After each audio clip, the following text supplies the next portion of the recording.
censorship. You want to take a stand against censorship? You want to take a stand for free speech? I know I do. And I know a way you can help me. That'll come at the end of the video. I really need your help, and you can help me. First things first, though. Let's talk about whether or not life is meaningless under atheism. All the arguments that I've seen for the meaninglessness of life in the popular literature and all the YouTube Christian videos I've seen, they all depend on one assumption, one very faulty assumption, and that is the assumption that life can only be meaningful if it is of infinite duration. You're welcome to scour the literature. Maybe I missed something that you'll be able to find, but I have never seen any support for the idea that life is meaningful if and only if it is of infinite duration. Never on YouTube, never in the Christian literature, simply never. So where exactly does the Christian get off saying that life is meaningless if you're an atheist? Meaninglessness. In order for a Christian to even get an atheist to look like he's making that statement, he has to quote mine deeper than the dwarves in Moria. But as is so often the case, the Christian needs to take the beam out of his own eye first, because it turns out that actually, if one is consistently a Christian, if one remains consistent within the Christian worldview, then one finds that his own life is meaningless. There are many arguments to show that the Christian life is meaningless. I'll just give one here. Premise 1. The Christian life is meaningless unless it is probable that the resurrection occurred. Premise 2. It is not probable that the resurrection occurred. Conclusion. The Christian life is meaningless. St. Paul himself said this when he said, if the resurrection did not happen, then everything is for naught. Everything is hopeless. Hopelessness.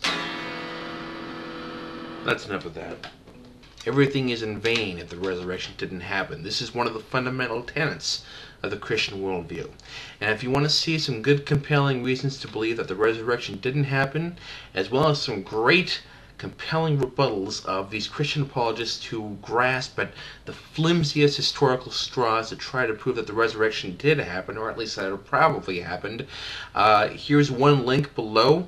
Richard Carrier's Why I Don't Buy the Resurrection Story, a great essay. Also see his chapter in the recently released Christian Delusion book. He tears the apologist who stands by the resurrection a new one, certainly.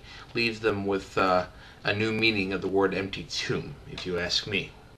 So it's not the atheist's life that is hopeless, it is the Christian's life that is hopeless. He needs to look elsewhere. He needs to look for something secular to give his life meaning, to give his life hope.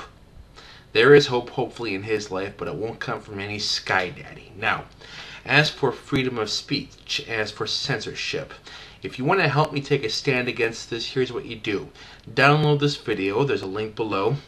Mirror it on your channel, just upload it to your channel, and post it as a response to the Atheist Antidote 2's video, I Am Atheism, to which this video is a response, but I can't post it as a response because Brock Lawley is so afraid of me that he blocked me the instant he started that channel.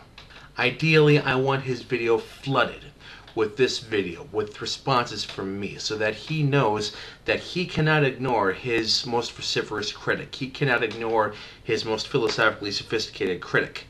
He needs to pay attention. If he's going to be here on YouTube, and by the way, he's violating the terms of service just by being on YouTube, because if your channel is shut down for terms of use violation, you cannot create or access another channel. And yet he's got the Atheist Antidote 2, the Atheist Antidote 3, the Atheist Antidote 4, and so on. So, for better or for worse, he is violating terms of use.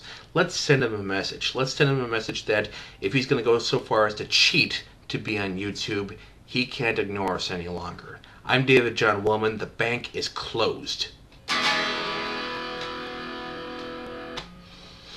I'm still learning again. Sorry.